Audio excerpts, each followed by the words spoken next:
आज अभिलाष जी उनकी ड्यूटी में है, कृष्ण अत्री जी, हमारे अनिल आर्य जी, रेणु चौहान जी, हेम डागर जी, सबके नाम आपको आप तक पहुंचाएंगे। हो सकता है मैं किसी के नाम लेने में हो सकता है किसी का नाम लेने में थोड़ी कोई रह भी गया, तो प्रेस नोट में सबके नाम आप तक पहुंचाएंगे। आज बहुत ही महत्वपूर्ण हम ये प्रेस कॉन्फ्रेंस कर रहे हैं। ये वैसे तो बहुत से विषय हैं जिन विषयों पे आपसे हमारा संवाद हो जाएगा। आप लोग प्रश्न पूछ सकते हैं। कर्नाटक में भी कांग्रेस पार्टी जीती है, उसकी भी हम बहुत बधाई देते हैं। कर्नाटक वासियों को और देशवासियों को एक बड़े बहुमत के साथ कांग्रेस पार्टी को जिताने का वहाँ काम किया है। अब हरियाणा पे हम आते हैं। हरियाणा में भी जहाँ तक प्रदेश की बात है, जन संवाद चल रहा है मुख्यमंत्री जी का, वो जन संवाद है कि जन अपमान है। वो भी आप लोग से जब बातचीत करेंगे, आप जब प्रश्न पूछेंगे, तो हम सारी बात रखेंगे आपके बीच में। अब फरीदाबाद की जो आज का जो प्रेस कॉन्फ्रेंस का जो मुख्य विषय, आपको पता है कि भाई फरीदाबाद निगम के चुनाव 1.5 साल के लगभग हो गया। चुनाव ड्यू है, लेकिन सरकार, बीजेपी की सरकार अपनी निगम में पक्की हार को देखकर चुनाव से भाग रही। ये फरीदाबाद वासियों का लोकतांत्रिक अधिकार है कि निगम में अपने प्रतिनिधियों को चुने, पार्षद बनाए, मेयर बनाए और शहर की व्यवस्था ठीक हो, उसके लिए प्रजातांत्रिक अधिकार का प्रयोग करें। सरकार ने फरीदाबाद को 9 साल में कुछ दिया नहीं। कम से कम चुनाव का प्रजातांत्रिक अधिकार तो समय पे दे सकती थी। कोई विकास का कोई कार्य को बड़ा फरीदाबाद में सरकार नहीं बता सकती। इन 9.5 साल में कम से कम चुनाव का अधिकार तो देना चाहिए। लेकिन चुनाव से भागती हुई बीजेपी की सरकार नजर आ रही है। आज ये फरीदाबाद नगर निगम नहीं, जो स्थिति फरीदाबाद में दिखाई दे रही है आपको, हमको, सड़कें सारी टूटी हुई हैं, खुली हुई हैं, जहां काम शुरू अधूरा पड़ा है। सीवरेज व्यवस्था का क्या हाल है मुझे बताने की आवश्यकता नहीं। पीने के पानी की सप्लाई की क्या स्थिति है वो मेरे को बताने की आपको आवश्यकता नहीं। सफाई की क्या स्थिति है फरीदाबाद के अंदर, वो आपको दिख रही है। पार्क की क्या स्थिति है वो आपको नजर आ रही है। और निगम भ्रष्टाचार का केंद्र बन गया। पूरे प्रदेश में बदनामी हुई फरीदाबाद की निगम की, वो मुझे आपको बताने की जरूरत नहीं। यहाँ तक कि 200 करोड़ का घोटाला जिस रूप से सामने आया, हमारे विधायक नीरज शर्मा जी ने भी उसमें बहुत महत्वपूर्ण भूमिका निभाई, पूरे प्रदेश का ध्यान आकर्षण करने के लिए। रिकॉर्ड रूम में आग लगा दी जाती है, वो आपके सामने इतने खुले में भ्रष्टाचार। और जितने ठेके सफाई से लेकर बड़े बड़े मैन पावर तक जो ठेके दिए जा रहे हैं, विकास कार्यों के ठेके दिए जा रहे हैं, किस रूप से बीजेपी के पदाधिकारी, जनप्रतिनिधि उनमें खुले रूप से भ्रष्टाचार को अंजाम देके फरीदाबाद निगम को भ्रष्टाचार का केंद्र के रूप में परिवर्तित करने का काम किया, वो आपके सामने है। सुलभ शौचालय में घोटाला, वो आपके सामने है। ज़्यादातर खुदा हुआ शहर, सड़कों की खस्ता हालात, खुदा हुआ शहर, सड़कों की खस्ता हालत, वो आपके आगे। हमारी सरकार में आपको याद होगा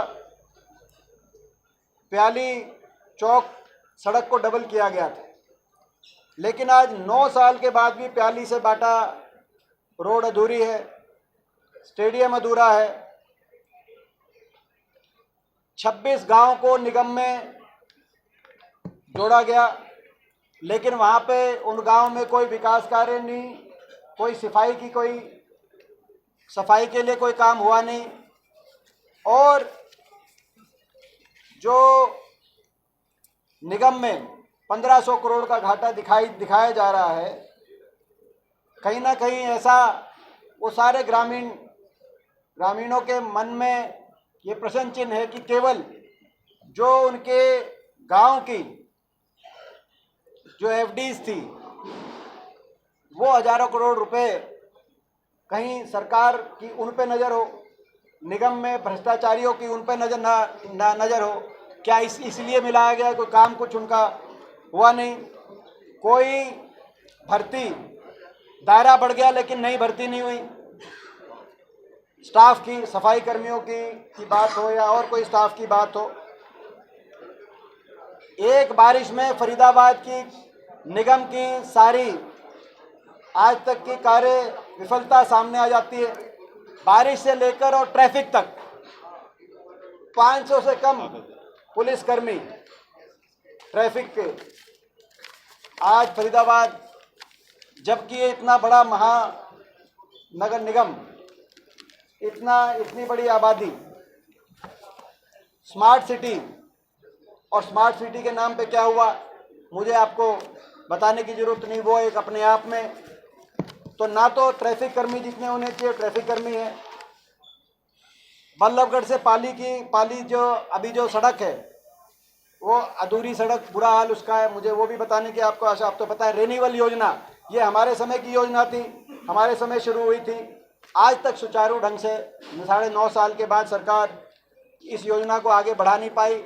मेट्रो, जहाँ तक हम बल्लभगढ़ तक मेट्रो का आखिरी पिलर मंजूर करा के गए थे, मेट्रो उदाहरण है इस बात का कि इस खट्टर सरकार ने प्रदेश को, फरीदाबाद को और प्रदेश को विकास की पट्टी से कैसे उतारा। 2010 में भारत सरकार ने फैसला किया कि दिल्ली से बाहर मेट्रो जा सकती है। 2010 से 14 तक कांग्रेस सरकार में 41 किलोमीटर मेट्रो हरियाणा की मंजूर होकर और उसका बजट और काम शुरू कराने का काम उस समय कांग्रेस की सरकार ने हुड्डा साहब के नेतृत्व में काम शुरू किया। लेकिन 2014 से लेकर और अब तक 9.5 साल में हमने 41 किलोमीटर बनाई। ये 41 इंच बना सकते थे, 41 किलोमीटर बनाई, 41 खंबे गड़वा सकते। 4 शहरों को मेट्रो से जोड़ा गया उस समय।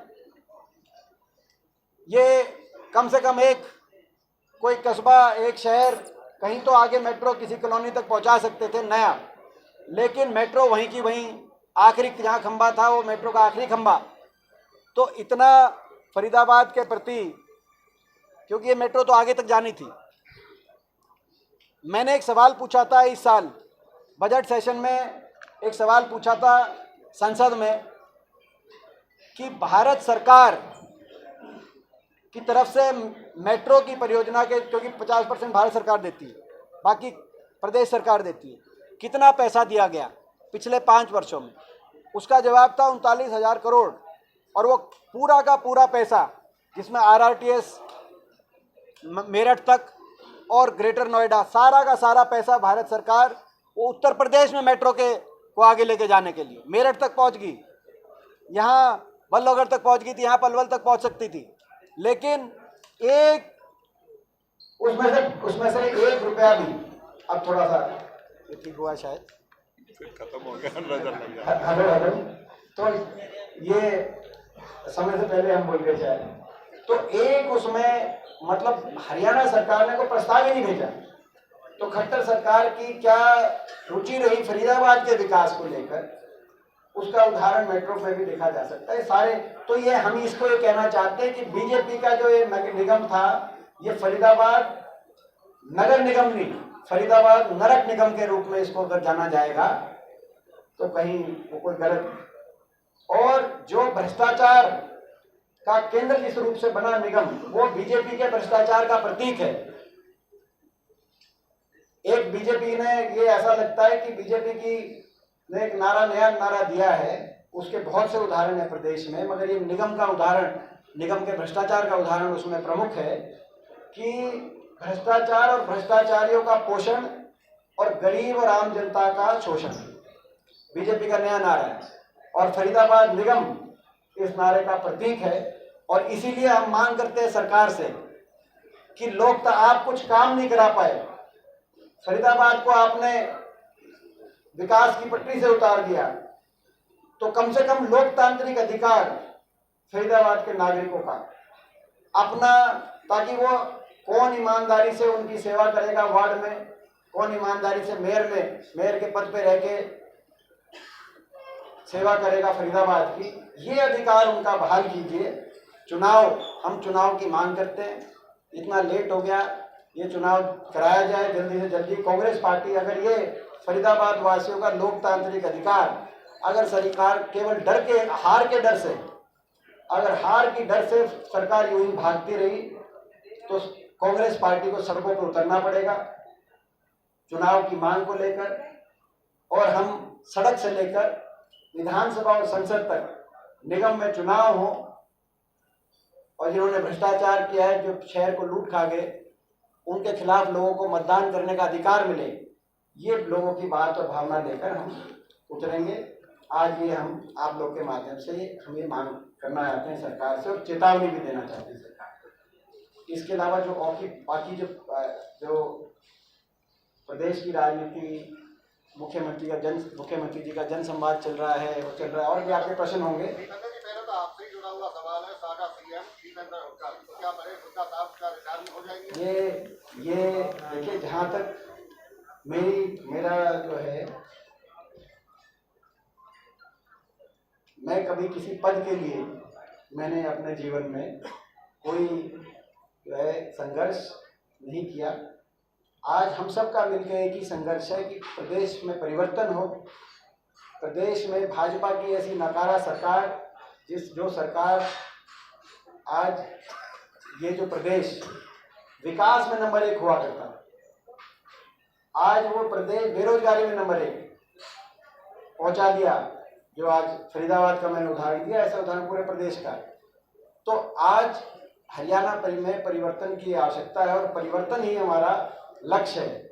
कोई पद या कोई और कुछ बात, बाकी किसी की कोई बात होती है, वो एक अलग बात है, लेकिन जहाँ तक मेरा प्रश्न है, एक ही लक्ष्य है हम सबका, परिवर्तन हरियाणा में हो, और उसी के लिए हम प्रयास करें। भ्रष्टाचार की आप बात कर रहे थे, लेकिन सरकार कहती है जीरो टॉलरेंस की नीति अपनाई है। एक IAS को भ्रष्टाचार के मामले में गिरफ्तार किया है। जीरो टॉलरेंस सरकार ने अपनाई, बड़ा अच्छा सवाल पूछा आपने, धन्यवाद करते हैं आपका, आप हमारे पुराने मित्र भी हैं। जीरो टॉलरेंस मैं पूछना चाहता हूं सरकार से। हमारे एक विधायक थे आदमपुर से, सरकार की जांच एजेंसियों द्वारा उनकी विदेशों में कई सौ करोड़ की संपत्तियां पकड़ी गई, ब्लैक मनी और पता नहीं कौन से मुकदमे बने। और ये हम नहीं कह रहे, ये सरकार की जांच एजेंसियों ने प्रेस कॉन्फ्रेंस करके कहा कि ये कांग्रेस के विधायक की इतनी 200 करोड़ की संपत्ति पकड़ी गई, ये ऐसे मुकदमे बने। भाजपा के मंत्रियों ने कहा कि इनको त्याग पत्र देना चाहिए, बहरहाल उन्होंने त्याग पत्र भी दे दिया, लेकिन रातों रात भाजपा को ज्वाइन कर गए, जीरो टॉलरेंस। और भाजपा ने उनको टिकट दिया आदमपुर से।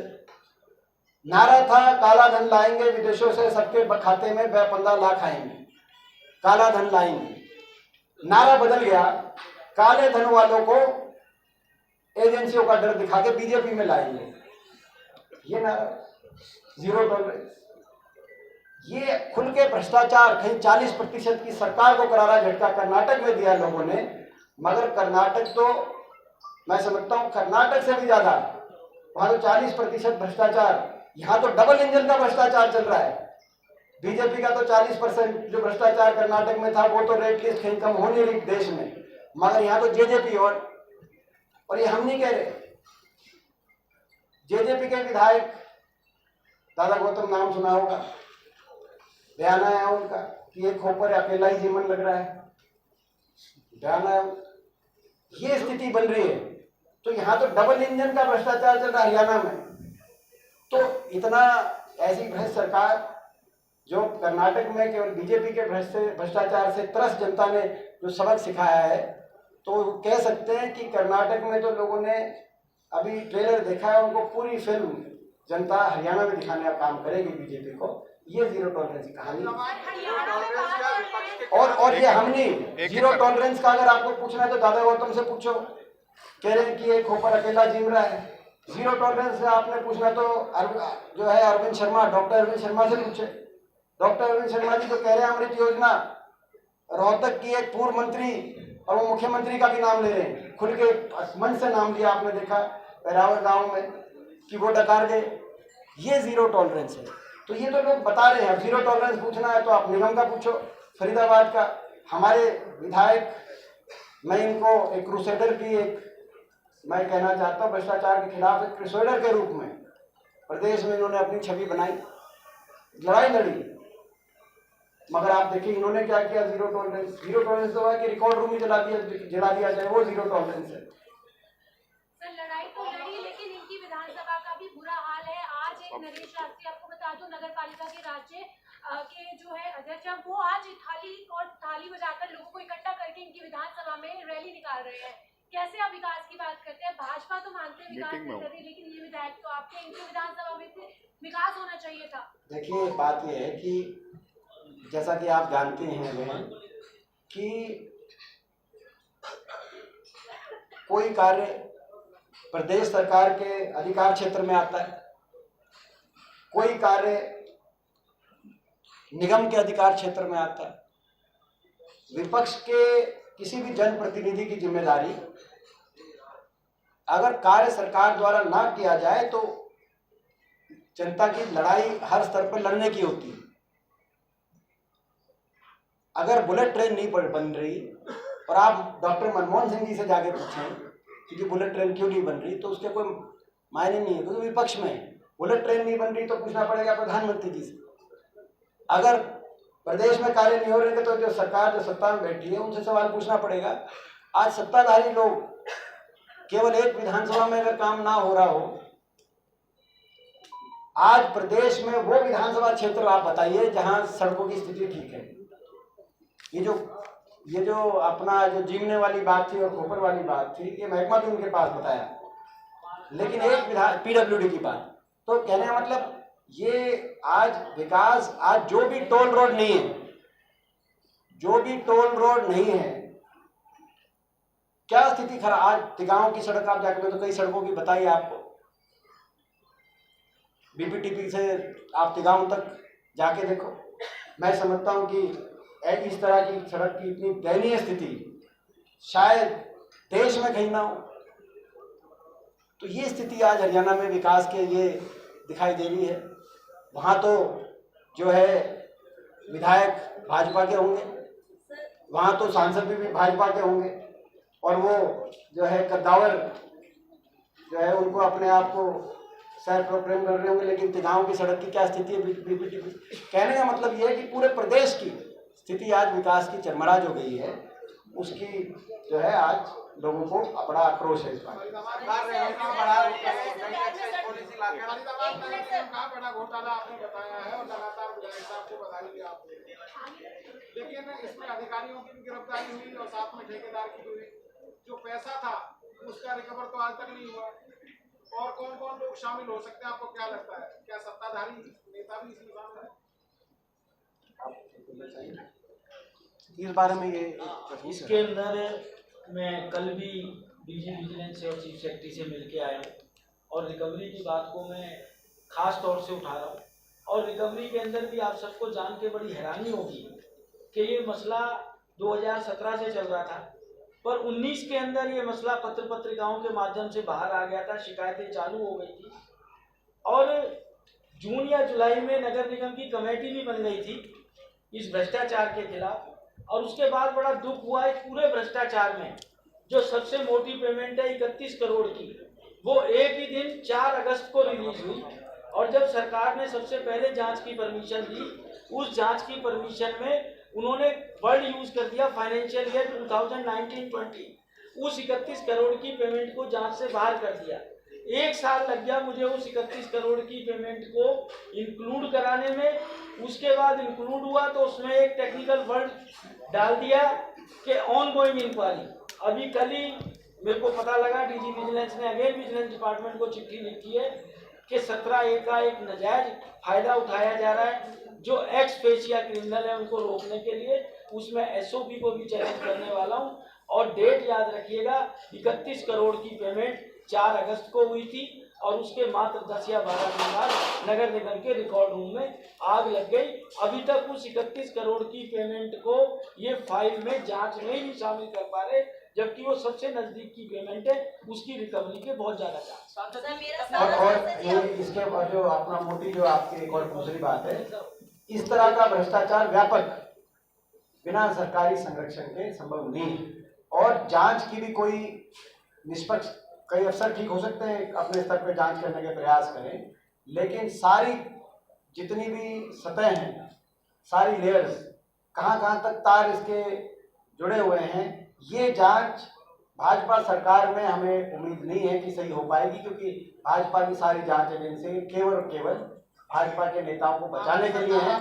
और सरकार आते ही ये जो ना सिर्फ रिकवर कराएंगे, जो इसमें दोषी पाएगा, तो राजनीतिक व्यक्ति हो, पूरी जांच जहां तक तार यहाँ इसके पहुंचे हुए हैं, जो फरीदाबाद निगम घोटाले के और बाकी भी जो हरियाणा में बाकी सारे घोटाले हैं, पब्लिक सर्विस कमीशन घोटाला है, स्टाफ सिलेक्शन कमीशन घोटाला है, माइनिंग घोटाला है, शराब घोटाला है, ग्वालपाड़ी घोटाला, सारे घोटाले, उसमें ये भी घोटाला हमारा शामिल है। हम चार्जशीट निकालेंगे चुनाव से पहले हमारे मैनिफेस्टो में, और हम ये घोषित करेंगे कि इन पे हम कमीशंस बिठाएंगे, इंक्वायरी कमीशंस, और बीजेपी के भ्रष्टाचार और जेजेपी के भ्रष्टाचार को हम लोगों के सामने लेके उन पर कार्रवाई। सांसद जी, अभी आपने बोला कि सड़कों के बारे में आप चर्चा कर रहे थे कि गाँव का ले लो या कहीं का ले लो, क्या पिछली सरकार में सड़कों की स्थिति सही थी ये या आने वाली सरकार में आप बता सकते हैं कि सड़कों की स्थिति सही हो जाएगी? देखिए, आप अपना बताइए।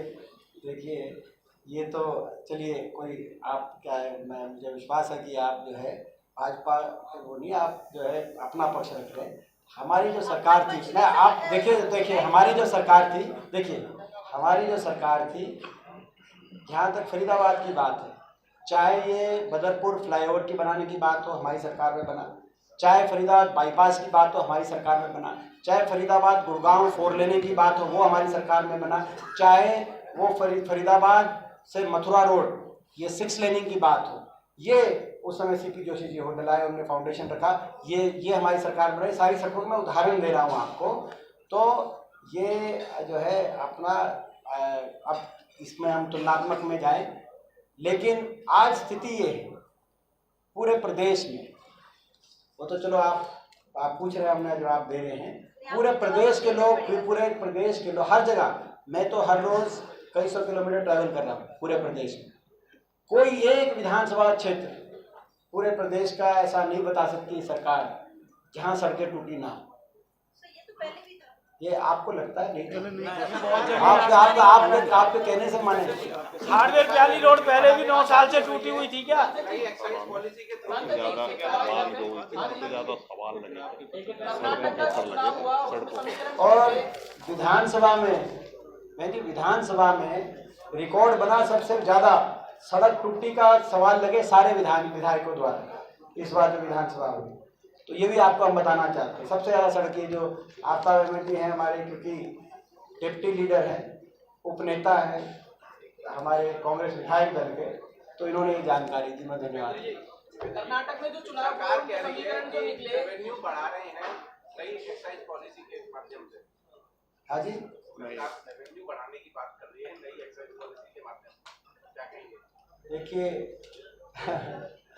ये एक्साइज पॉलिसी पे तो खैर जो है ये शोध का विषय है और ये भी एक जांच का विषय है। ये सबको पता है प्रदेश में जो एक्साइज पॉलिसी को लेकर जो जिनके पास ये मंत्रालय है उनकी जो सोच रही है वो सबको पता है। समय आने पर उस पर भी जांच बिठाई जाएगी, ना सिर्फ शराब घोटाले पे, लेकिन एक्साइज पॉलिसी इस सरकार की किस तरीके से प्रदेश के लोगों को लूटने की हुई। हरियाणा शर्मसार हुआ। कोरोना भी नहीं छोड़ा इन्होंने। कोरोना में केंद्र सरकार को चिट्ठी लिखनी पड़ी हरियाणा सरकार को कि आप कम से कम ठेके खुलवाए इन्होंने, कि ठेके खुले रहने चाहिए, बाकी कुछ बंद हो जाए तो। और केंद्र सरकार को जब ये बात काफ़ी बड़ी बनी तो केंद्र सरकार ने चिट्ठी लिखी कि ठेकों को बंद करूँगा। तो ये स्थिति है इनकी एक्साइज की। जो अपना बंद हुए हैं और स्कॉलरशिप बंद कर दी है, क्या कहना चाहेंगे इस पे, आपका विचार क्या है? बिल्कुल सही बात है। स्कॉलरशिप बंद हो गई, और जो हमारे समय फर्स्ट क्लास से 12वीं क्लास तक एससी कम्युनिटी से जो स्टूडेंट्स थे, ओबीसी कम्युनिटी से जो स्टूडेंट्स थे और बीपीएल कैटेगरी में जो स्टूडेंट्स थे, पहली से लेकर और 12वीं क्लास तक उनको वजीफा मिलता था। इस सरकार ने उस वजीफे को बंद करने का काम किया। 9 साल से कोई शिक्षकों की भर्ती नहीं करी। इस वजह से प्रदेश में 500 से ज़्यादा स्कूलों को बंद करने का काम किया। बच्चों को अपने स्कूलों के आगे बैठना पड़ा कि भाई स्कूल बंद ना हो। और शिक्षा मंत्री जी ने कहा कि ये बच्चे विपक्ष द्वारा और कांग्रेस द्वारा प्रायोजित हैं, तो इनकी एक और आदत है, ये हर चीज़ का जो लोगों का तिरस्कार अलग से करते हैं और विपक्ष को उसका जिम्मेदार पहले बता देते हैं। तो ये स्थिति बनी आज। तो हमारी मांग है कि जेबीटी की शिक्षकों की भर्ती करे सरकार। अभी पीजीटी की भर्ती कैंसिल कर दी इन्होंने हाई कोर्ट में, वापस ले ली कि भर्ती हम वापस लेते हैं। कितने हरियाणा में जो देश में नंबर 1 बेरोजगारी है और 9 साल से शिक्षकों की भर्ती नहीं। हरियाणा अकेला प्रदेश क्यों है जिसमें शिक्षकों की भर्ती नहीं हो रही पूरे देश में? हम सवाल पूछना चाहते हैं सरकार से। तो ये स्थिति, तो ये अपना आज जो सरकारी स्कूलों का इन्होंने जो इतना बुरा हाल किया हरियाणा में, ये भी एक बड़ा महत्वपूर्ण विषय है। और एक बात मैं ज़रूर और कहना चाहता हूँ, क्योंकि एक एक करके प्रश्न आ रहे हैं। ये सरकार ने हरियाणा को तो विकास की पटरी से उतारा, बेरोजगारी में हरियाणा को नंबर 1 पे पहुंचाया, लेकिन उसके साथ इस सरकार का जो घमंड है, सरकार के सत्ता के अहंकार में भी देश में नंबर 1 पहुंचा दिया, जिसका प्रतीक, जिसका उदाहरण आप मुख्यमंत्री जी के जन संवाद कार्यक्रमों में देख सकते हैं। हमने ऐसा जन संवाद कार्यक्रम नहीं देखा जिसमें हर कार्यक्रम में और हर रोज लोगों को अपमानित करने का काम किया जा रहा। भिवानी में गए मुख्यमंत्री जी, वहां पर लगातार हर कार्यक्रम में लोगों को अपमानित किया, बड़े बुजुर्गों को अपमानित किया, जुडिशरी को अपमानित किया। एक जज के बारे में कहा कि भाई माथा खराब है, ठीक करेंगे, इस तरह के अहंकारी बोल। उसके बाद सिरसा गए, हतीम गए, वहां पर पलवल गए, वहां पे हर सभा में सिरसा के अंदर अब 3 दिन आपने देखा, 3 दिन हर, यहाँ तक कि हमारे देश की एक हमारी सरपंच, हमारी एक जो है बहन ने, अगर कोई इस तरह कोई करेगा तो उसको धक्के मारने की बजाय कम से कम उसके दुपट्टा उसके सर पे वापस रखने का एक साधारण से कोई नागरिक भी हो, कोई भी हो, कहीं ना कहीं कोई संवेदन। एक तो कहा कि इसकी उठा के पिटाई करो। पिटाई करने का, करवाने का अधिकार इस प्रजातंत्र में, संविधान में किसी को नहीं दिया गया है। अगर कोई कानून, अगर पिटाई कराने का तो अधिकार जो है कोर्ट की भी एक सजा जो होती है निर्धारित होती है। क्या पिटाई कराने का अधिकार है क्या किसी को? मैं आपसे सवाल पूछना चाहता हूँ। तो वहाँ कहा गया कि पिटाई कराओ। एक अपनी हमारी महिला कह रही थी कि भाई जो है चिट्टे से, नशे से देश में सबसे ज़्यादा बेरोजगारी हमारे प्रदेश में, और नशे से मेरे अकेले लड़के की डेथ हो गई। तो 22-23 साल का लड़का था उनका, एक महिला का। कितनी दुख की बात है, और खुद विधवा है। और कहा कि तो सिखाई हुई भेजी हुई है, उनकी बात भी नहीं सुनी। करे वो उन्होंने एक ही मांग करी उन्होंने कि भाई जो चिट्टा बेचने वाले हैं, यानी कि जो नशे का जो कारोबारी, जिनको सरकारी संरक्षण प्राप्त है सिरसा के अंदर, उनके खिलाफ कार्रवाई। ये मांग लेके उन्होंने कोशिश करी अपनी बात रखने को, तो सिखाई में भेजी हुई है। मैं उन अपनी जो हमारी महिला थी, मैं उनको विश्वास दिलाना चाहता हूँ परिवर्तन होगा। और कांग्रेस पार्टी संकल्प लेती है नशे के जो चिट्टा बेचने के पीछे जो ये हरियाणा के अंदर माफिया सक्रिय है सरकार में, सरकारी संरक्षण से, उनके खिलाफ सख्त से सख्त जो भी कार्रवाई करनी पड़े उनको। और नशे का जो कारोबार कर रहे हैं उनको भी हम वार्निंग देना चाहते हैं कि या तो आप हरियाणा छोड़ के भाग जाओ, नहीं तो हरियाणा में परिवर्तन हुआ तो आपकी खैर नहीं होगी। तो ये स्थिति है। मगर ये अहंकार, ये जन संवाद नहीं, मुख्यमंत्री जी का जन अपमान है, ये स्वयं संवाद है। वो किसी की सुनी नहीं रहे, वो तो किसी की सुनी नहीं रहे। जो कुछ उनको लगता है कि आदत होगी, खुद की प्रशंसा सुनने की आदत हो गई, ऐसा दिखाई दे रहा है। मुख्यमंत्री जी को खुद की प्रशंसा सुनने की आदत हो गई। वो अगर कोई उनको, एक महिला, विधवा महिला कह रही कि मेरा बच्चा चला गया, उसको भी क्या सीखा, तो सीखी हुई बुलाई, कोई भी आग खड़ा होकर इसकी पिटाई करा। ये जो है इतना प्रजातंत्र में मैं समझता हूँ उनके अहंकार, वो नहीं बोल रहे, उनके अंदर बैठा अहंकार बोल रहा है। उनको प्रशंसा सुनने की आदत होगी। कोई भी अपनी बात सुनाता है तो उसको सुनने की मैं समझता हूँ मुख्यमंत्री में या तो क्षमता नहीं रही या वो सुनना नहीं चाहते। ये इसको जन अपमान कहा जाए, और अगर संवाद कहा जाए तो ये जन संवाद नहीं है, ये स्वयं संवाद है, स्वयं संवाद। और बात शराब की हो रही है, नशे की हो रही है, ठेके की आपकी बात की। सरकार की जो नई पॉलिसी आ रही है अगले महीने से, कॉर्पोरेट के अंदर शराब रोकी जाएगी, हालांकि कम अल्कोहल की, उसको आप किस तरीके से देखते हैं? वो भी इसी तरह से, जो है प्रश्न पूछा आपने, ये वो सरकार है जो कोरोना में कह रहा थी ठेके खोले जाएंगे, बाकी सारी दुकानें बंद, लेकिन ठेके जरूर बंद नहीं होने चाहिए। ये वो सरकार है। ये वो सरकार है जो है अपना नारा था कि भाई जो है भाई गांव-गांव स्कूल, अब आ गया घर-घर ठेके। अब ये ऑफिस में भी कह रही है कि हम परमिशन दिलवाएंगे। तो खैर आज जो है सरकार का फोकस किस तरफ है, सरकार का फोकस अगर इस तरफ है तो बड़े दुर्भाग्य की बात है। इतना कि कर्नाटक में डी के शिवकुमार सिद्धरामैया, छत्तीसगढ़ टी.एस. सिंहदेव और भूपेश बघेल ने, मध्य प्रदेश ज्योतिरादित्य सिंधिया कमलनाथ जी, राजस्थान सचिन पायलट गहलोत, हरियाणा रेवान जी कार्यकारी अध्यक्ष, किरण चौधरी और कुमारी शैलजा।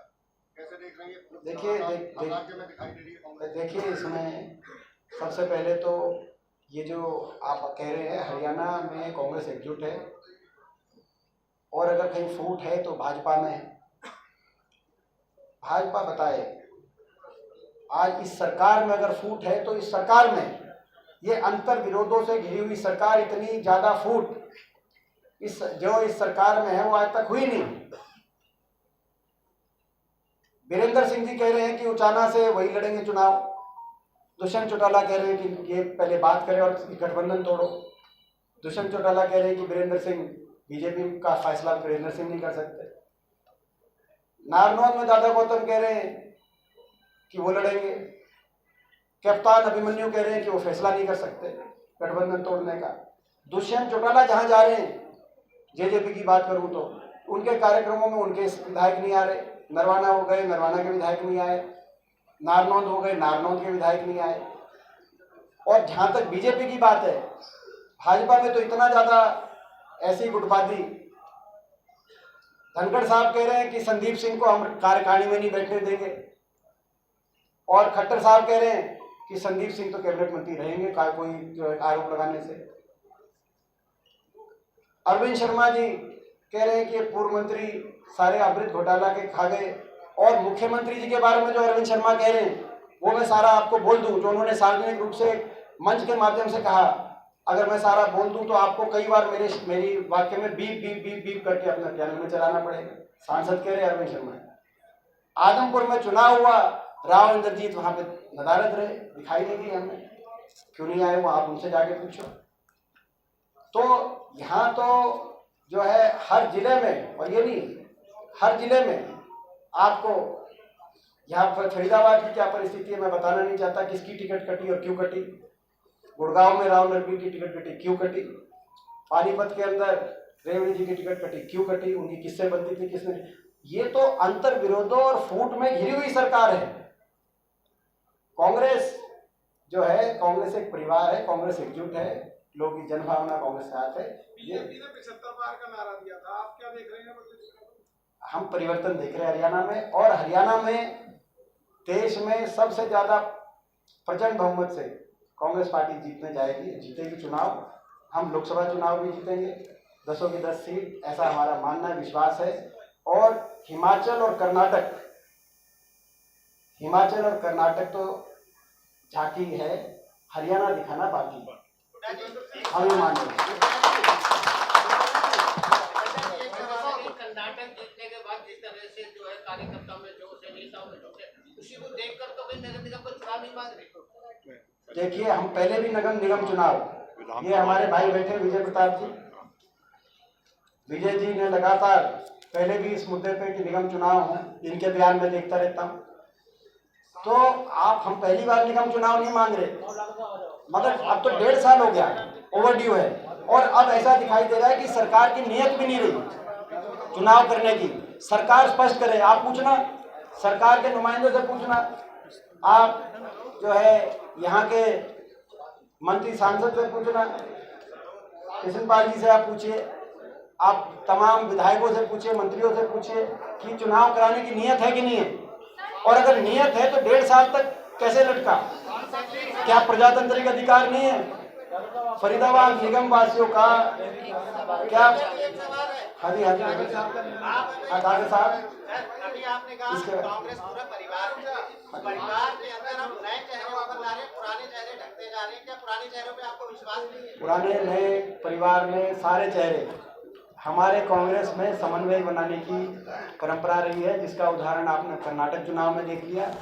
हमारे सारे चेहरे एक साथ चलाने में कांग्रेस पार्टी सक्षम है। सांसद जी, हाँ जी, सांसद जी, अब जो है आप चुनाव की तैयारी कर रहे हैं और आप जो है कह रहे हैं कि हम पूरी तरह से मजबूत है, पूरा परिवार हमारा साथ है, सब कुछ है। आपका सारे जो है पार्टी पे आज के दिन में आपके पदाधिकारी है, लेकिन आज तक आप संगठन क्यों नहीं बना पाए? पिछले 10 साल में ना जिला स्तर पर आपका कोई संगठन है, ना ब्लॉक स्तर पर आपका कोई, और इसके अलावा और जबकि और पार्टियों का संगठन है। ठीक। देखो, अब ये दो तीन क्वेश्चन आगे संगठन को लेके क्वेश्चन आ गए। हमारी जो मैडम है वो भी इस क्वेश्चन में रुचि रख रही है, जो भी सड़कों का पूछ रही थी। हमारी जो है देखो, संगठन का लेके आपका प्रश्न, कांग्रेस का संगठन लगातार उसमें विस्तार हो रहा है। 1 साल पहले हमारे प्रदेश अध्यक्ष नियुक्त हुए और उसके बाद से हमारा चुनाव हुआ, डेलीगेट सिलेक्ट हुए, अभी एआईसीसी के मेंबर्स इलेक्ट हुए, यूथ कांग्रेस का चुनाव हुआ, यूथ कांग्रेस का हमारा संगठन बना और प्रवक्ता बने। अलग अलग विभाग, अभी एससी विभाग हमारे जो चेयरमैन है डॉक्टर सुशील इंदौरा नियुक्त हुए। वो अपनी स्पीड से उचित समय पे हम उचित संगठन, जितना हमें जरूरत है, जिस रूप से जिला प्रभारी आपको देख रहे हैं। और ये सवाल बार बार मैं देख रहा था, आपका जो सवाल है, ये 3 दिन पहले सवाल आया, ये धनखड़ साहब ने, वो पिछले 1 हफ्ते से इस सवाल को लेकर धनखड़ साहब बहुत ही, नहीं आपका नहीं है, मैं आपको, धनखड़ साहब पिछले हफ्ते 10 दिन से बड़े इस सवाल को लेकर बड़े जोर से सवाल पूछ रहे हैं कि देखो हमने संगठन बना लिया और जो है अपना इनने संगठन नहीं बनाया। संगठन नहीं था, आपकी सही बात है 10 साल से, लेकिन हमारा वो आप लोग कहते हो पदाधिकारी कुछ है कुछ नहीं है, संगठन हमारा है गांव स्तर पे। यही कारण है धनखड़ साहब जो पिछली बार कह रहे थे बहुत सा अच्छा संगठन है भाजपा का, और चुनाव में उतरे बादली से, तो वहां से कम बहुमत से नहीं कुलदीप वत्स जीते। संगठन नहीं था मगर संगठन था। आप लोग कह रहे नहीं हमारा संगठन था, तभी कुलदीप वत्स जो वहां से 20-25 हज़ार से जीत के आए। तो धनखड़ साहब जो कह रहे हैं कि संगठन नहीं जो है बीजेपी का संगठन बहुत अच्छा है, वो कहाँ है? हमारा ग्रामीण स्तर पे है, हर वार्ड के अंदर है, हमारा संगठन बना हुआ है और कांग्रेस संगठित है। और हमारी चिंता ना करें, प्रदेश की चिंता करें। प्रदेश का इतना बुरा हाल हो गया, भाजपा वाले आज केवल कांग्रेस की स्वास्थ्य की चिंता करते हैं, अपनी प्रदेश की जो जिम्मेदारी दी है उसकी चिंता करनी है। आपकी बात मैंने जो आपने जो कहा वो आपका प्रश्न था, मैंने जो कहा मेरा उत्तर है। मैं ये कह रहा हूँ कि मेरा बीजेपी से कोई मतलब नहीं, मैं ये कह रहा हूँ कि आप अपनी पार्टी का संगठन जिला और ब्लॉक स्तर पर कम खड़ा करेंगे। हम उचित समय पे, जैसे मैंने कहा, कांग्रेस पार्टी सही समय पे सही संगठन का की जो है निर्माण करेगी और कर रही है। हम कांग्रेस का कहना है कि 2 बार के हारे हुए कैंडिडेट को एक बार ये आप पूछेंगे, इनसे पूछे। चुनाव कराने की मांग कर रहे हैं, जाहिर सी बात है, समय भी ओवर हो गया, होना भी चाहिए, लेकिन बीजेपी अपने सिंबल पे लड़ाएगी। क्या कांग्रेस सिंबल पे हम सिंबल पे लड़ाएंगे, ये आप हमारी खबर जरूर पहुंचाना, जो है ये खबर जरूर चलाना, ये खबर कट जाए हमारी। हम नगर निगम का चुनाव, फरीदाबाद निगम का चुनाव और बाकी गुड़गांव निगम का चुनाव, मेयर का भी और सारे वार्ड्स का भी कांग्रेस पार्टी चुनाव सिंबल पे लड़ेगी। हमारी खबर आप जरूर पहुंचा देना। कांग्रेस का कहना है कि 2 बार के हारे हुए कैंडिडेट की जगह नए कैंडिडेट को मौका दिया जाता है। क्या ऐसा होगा इधर विधानसभा चुनाव में या नगर निगम चुनाव में? ये जो है कांग्रेस पार्टी की टिकट वितरण की हमारी एक प्रक्रिया है राष्ट्रीय स्तर पे। उस प्रक्रिया के पालन के अनुसार जीतने वाले उम्मीदवारों को कांग्रेस पार्टी मैदान में उतारने का काम है। दीपेंद्र जी, लोकसभा चुनाव की बात करें क्योंकि 1 साल बचा है, ऐसे में फरीदाबाद से लोकसभा चुनाव में कांग्रेस का उम्मीदवार जो जीतने वाला उम्मीदवार होगा, यहाँ से कांग्रेस का उम्मीदवार वही होगा जो फरीदाबाद का अगला सांसद। लेकिन सर लोग बोलते हैं रिपोर्ट में हो सकता है किसी पार्टी मैंने आपको ऐसा है कि यहाँ से और 10 की 10 सीटों पे सर परिवर्तन अच्छा, एक आज जो है आप सब क्योंकि आज प्रेस कॉन्फ्रेंस में आप लोग आए और इसको समापन की तरफ लेके जाते हो, उसके बाद इंडिविजुअल इंटरेक्ट कर लेंगे आप लोगों से क्योंकि आप हमारे मित्र हैं। मगर मैं सबसे आग्रह करूंगा कि हमारे प्रदेश के मंत्री भी, सांसद भी रहे, मेरे साथ बहुत लंबे समय लोकसभा में उनका साथ रहा है। आज पूरा प्रदेश शोकुल है। रतनलाल कटारिया जी के स्वर्गवास से एक ऐसी क्षति हुई है राजनीतिक क्षितिज पे हरियाणा में, देश में, जिसकी पूर्ति होना संभव नहीं है। बहुत साधारण वो एक व्यक्तित्व के धनी थे, सादगी भरा उनका जीवन था और हमेशा उन्होंने गरीब की, अम्बाला की बात हमेशा उन्होंने रखी संसद के अंदर, लोकसभा के अंदर। तो आज समापन से पहले मैं आप सबसे आग्रह करूंगा कि 2 मिनट का मौन आज हम उनके ईश्वर उनकी आत्मा को शांति दे और उनके परिवार को शक्ति दे।